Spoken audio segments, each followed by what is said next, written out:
Rain Access Solutions. Hi, I'm Glenn of Rain Access Solutions. Welcome to my vlog. Welcome also to my third lessons of C#.NET tutorial.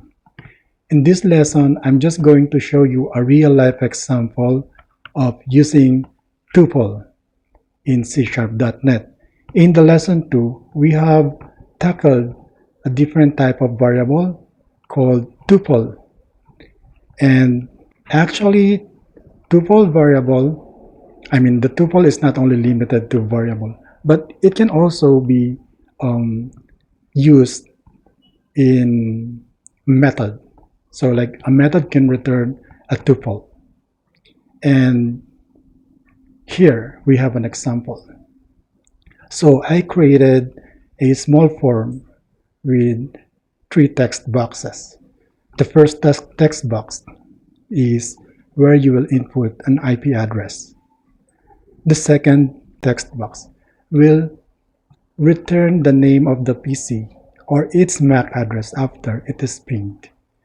The third text box is a bit different, as you can see from here. It looks like Visual Facts Pro's edit box, but actually it's also a text box. The only difference is that its multiline is set to true, while a normal text box multiline is set to false. And lastly, we have the command button again to perform the routine for showing the result of the ping. Okay, let's go ahead and check what's inside the code and where our tuple sits. Here is the button ping code when it is clicked. This part here is where we are declaring a variable for tuple. This is called a tuple deconstruction. Why? Because it contains 2 variables, the PC name or MAC address and the ping reply. And now we're initializing it from the method getPCInfo. And it is only showing one return variable. But actually, this method of getPCInfo is actually returning 2 results. If you look at the method inside here, we have declared 2 variables.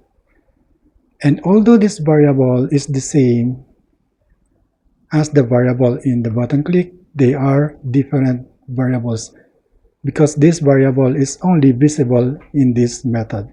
And these variables are only visible in the click method. So how does it return 2 data? Here, at the end of the method, you can see that it is returning PC name or MAC address and the ping reply. But here you will only see 1. It's because this line here will deconstruct the tuple from the method. The data that it is returning from this getPCInfo. Now, why did we name our variable PC name or MAC address? It's because here we are trying to get the name of the PC from DNS list. But if this one fails, we are going to get the MAC address of the PC. And we have a separate method for getting the MAC address, which is here. So let's try. Let's go ahead and go to our BB list and go to one of our steps. Her PC is still on, and now we are going to take her IP address 10.43. Let's go ahead and ping that. Run this form and enter the IP address.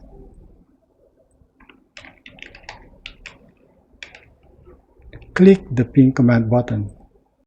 Right away, you will see the desktop name and the return reply from the ping. So that's how it works. This is a real example, a real life example of using tuple in real live programming scenarios. Okay, that's it for today's tutorial. Thank you very much for watching. I hope you learned something from this example.